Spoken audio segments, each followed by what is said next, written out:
जी friends, आप देख रहे हैं यूट्यूब चैनल वॉइस ऑफ कैनी और मैं सफदर खान कैनी। अच्छा फ्रेंड्स, फार्मास्यूटिकल इंडस्ट्रीज के अंदर लोगों का इंक्रीमेंट, एम्प्लॉय का इंक्रीमेंट साल में एक बार लगता है, लेकिन कुछ लोग ऐसे भी जिनका साल में 2 बार लग जाता है, 6 महीने में लग जाता है। अब वो कैसे लग जाता है?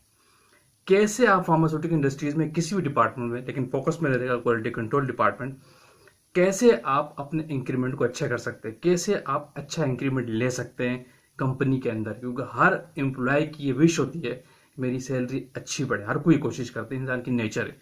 तो आज इस वीडियो में डिस्कस करता हूँ कि वो इंपॉर्टेंट पॉइंट बताता हूँ जो कंपनी में काम करने का तरीका होता है, जिससे आपकी सैलरी अच्छी बढ़ जाएगी, आपको अच्छा इंक्रीमेंट मिल सकता है काम करना है।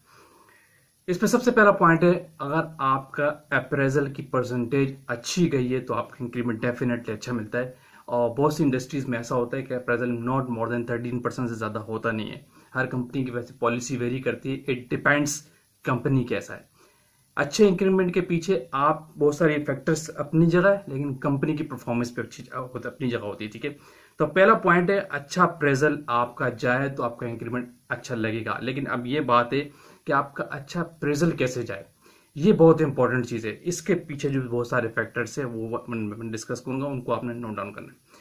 दूसरा फैक्टर है परफॉर्मेंस एवोल्यूशन, यानी आपकी जब परफॉर्मेंस एवोल्यूट हो, वो बेहतरीन है तो आपका इंक्रीमेंट अच्छा लगेगा। वो डिपेंड करता है दो फैक्टर पे परफॉर्मेंस एवोल्यूशन से, जिसमें पहला फैक्टर है केपीआईस, की परफॉर्मेंस इंडिकेटर्स होते हैं। अगर आप उस पर काम करते हैं तो आपका अप्रेजल के 90% चांसेस होते हैं अच्छा होता है, कि लोग इस पर गौर ही नहीं करते। केपीएस क्या है वो भी बताता हूँ। इसके साथ दूसरा फैक्टर परफॉर्मेंस एवोल्यूशन में आपके रूटीन एनालिसिस। ठीक है, ये दो फैक्टर है। अब इनको एक एक करके डिस्कस करते हैं। तो केपीआई क्या है? बेसिकली की परफॉर्मेंस इंडिकेटर्स, जो किसी भी फार्मास्यूटिकल अच्छी ऑर्गेनाइजेशन में अगर आप हैं, ये आपको मिलते हैं। इन्हें आप जो रूटीन काम करते हैं उससे हटकर आपको एनुअल का एक प्रोजेक्ट दिया जाता है, एनुअल टास्क होते हैं आपके पास, जिसको की परफॉर्मेंस इंडिकेटर्स देते हैं, जिससे कंपनी जज करती है कि ये शख्स अपने रूटीन एनालिसिस के साथ इन की प्रोजेक्ट्स को कैसे काम करता है, केपीएस पे कितना काम करता है। इस केपीएस का बहुत बड़ा रोल होता है आपके अच्छे अप्रेजल के पीछे।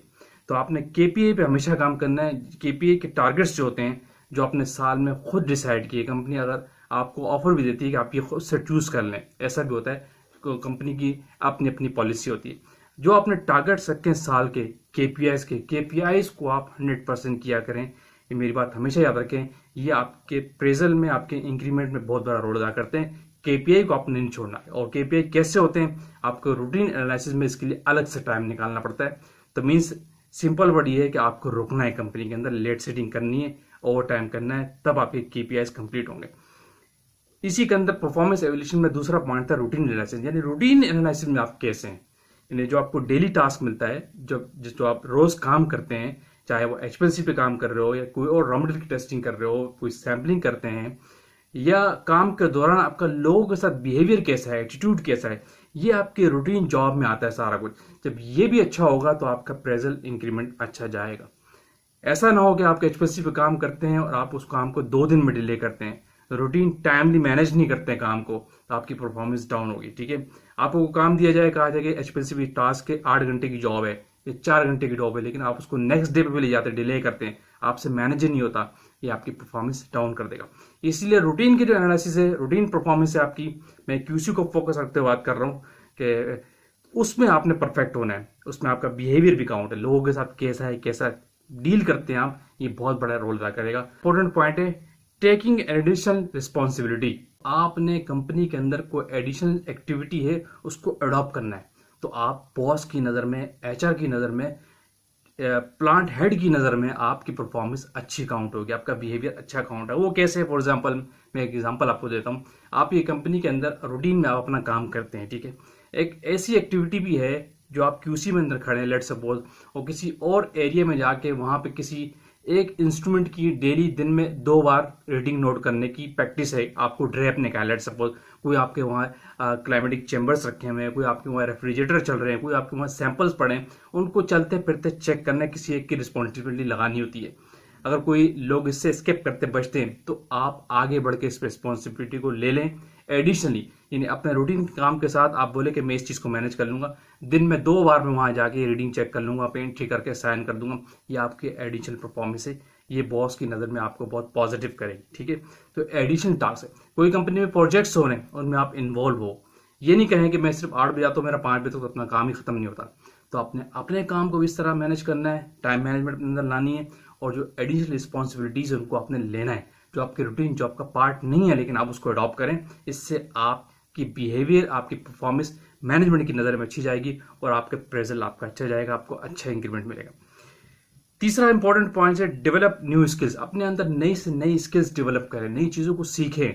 ऐसा ना हो कि सिर्फ एक ही काम में आप लगे हुए हैं तो कंपनी समझेगी कि ये सिर्फ रूटीन जॉब करने वाला आदमी है, कोई नई चीज़ें नहीं ला रहा सामने।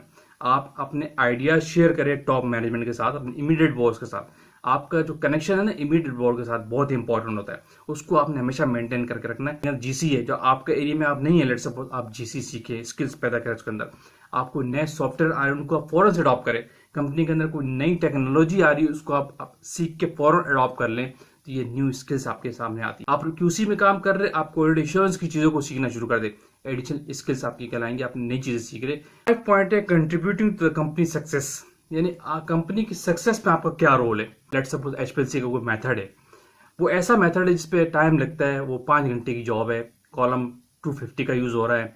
मोबाइल फेस की कंपोजिशन ऐसी है कि वो इंजेक्शन रन टाइम 36 मिनट का है, 30 मिनट्स का है। आपने सोचा, कंपनी को एक सजेशन दी कि मैं इसको मेथड को न्यू डेवलप करता हूँ, इस कंपोजिशन में मैं चेंज लाता हूँ, इस कंपोजिशन में ट्यूनिंग करता हूँ मोबाइल फेस की, और आपने ऐसी चेंजेस की, ऐसी कोई ट्यूनिंग की उसके अंदर कि रन टाइम कम हो गया, 20 मिनट का हो गया, कॉलम आप 150 पे लिया है, और उस मेथड को आपने डेवलप करके वैलिडेट कर लिया एडिशनल टास्क के साथ, तो ये आपका आपने कंपनी की सक्सेस के लिए काम किया। क्यों? कंपनी का टाइम आपने बचाया, कंपनी का केमिकल आपने बचाया, कंपनी की कॉस्ट आपने बचाई।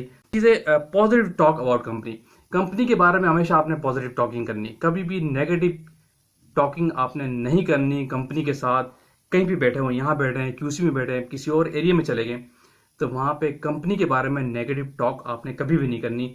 टॉकिंग हमेशा करनी तो पॉजिटिव, या तो आप कहे भी नहीं कि कंपनी ऐसी है, मेरे साथ ऐसा कर रही है, मेरे साथ ऐसा नहीं करती, तो हमेशा टॉकिंग जो आपकी पॉजिटिव होनी चाहिए कंपनी के बारे में। अगर आप पॉजिटिव रहेंगे तो आपके इंक्रीमेंट में रोल रहेगा, आपका एटीट्यूड, आपका बिहेवियर कंपनी की मैनेजमेंट की नज़र में अच्छा जाएगा। एक और चीज़ है पॉजिटिव फीडबैक रिकग्नाइजेशन। ये वो चीज़ है कि कंपनी के लोग आपके बारे में क्या फीडबैक देते हैं, ये बहुत इंपॉर्टेंट चीज़ है। यानी ये शो करता है आपके एटीट्यूड को, आपके बिहेवियर को, जिससे लोगों के साथ, अदर डिपार्टमेंट्स के साथ, वो लोग आपके बारे में फीडबैक क्या देते हैं, किस एंगल से आपको रिकग्नाइज करते हैं। ये कंपनी इस चीज़ को नोट डाउन करती है और इसकी बेस पे आपका इंक्रीमेंट लगा रही होती है। गर्मी आज बहुत है, आप देख रहे हैं, तो आजकल इस तरह वीडियो बन रही है, कराची में बहुत गर्मी है।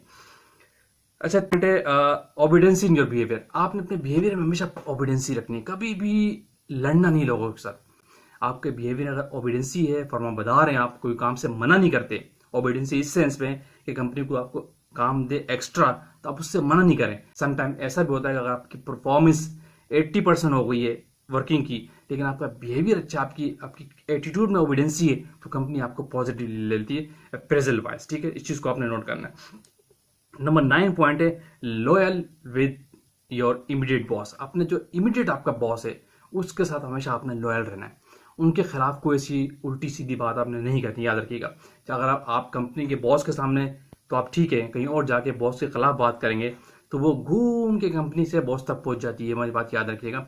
इसलिए आपने बॉस के साथ हमेशा लॉयल रहना है, सिंसियर रहना है, बॉस के एंटी नहीं जाना। अगर बॉस के साथ आप सिंसियर है, आपका इंक्रीमेंट अच्छा है, आपकी पोजीशन भी अच्छी है, आपकी पोजीशन आने के भी चांसेस आप बढ़ जाएंगे अगर आप बॉस के साथ लॉयल है। वीडियो का पेंट करते हो, फुल वीडियो अपने लाइक कीजिए, शेयर कीजिए, कमेंट्स कीजिए। अगेन कहूँगा जो लोग चैनल पे न्यू है वो तो लाजमी सब्सक्राइब कीजिए ताकि इस तरह की टेक्निकल वीडियोस आप तक पहुंचती रहे। थैंक यू फॉर वॉचिंग, अल्लाह हाफिज़।